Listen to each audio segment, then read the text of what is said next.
வாழ்க்கையில் பணக்கஷ்டமே வரக்கூடாது. எந்த நேரமும் வருமானம் வந்துக்கிட்டே இருக்கணும். நம்மை பிடித்த பீடை எல்லாம் விலகணும். அப்படின்னா நம்ம அயராது உழைக்கணும். அதோடு சேர்த்து இறைவன் மீது நம்பிக்கையும் வைக்கணும். ஒரு சில நாட்களில் பிரபஞ்ச சக்திங்கிறது அதிகமாக இருக்கும். அதில் முக்கியமான நாள் அமாவாசை. இந்த அமாவாசை அன்று மாலை 6 மணிக்கு மேலே நீங்கள் இதை செய்யலாம். குப்பை மேனி தான் நமக்கு இது தேவை.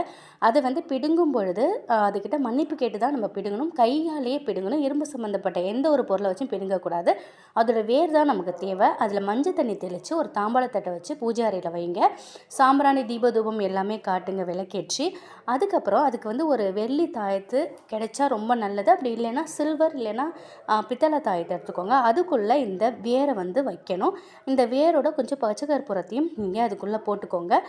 அந்த வேரை உங்கள் உள்ளங்கையில் அந்த தாயத்தை உள்ளங்கையில் வச்சுட்டு ஓம் ரீங் வசி வசி தனம் பணம் தினம் தினம் இந்த மந்திரத்தை 108 முறை சொல்லிவிட்டு இந்த தாய்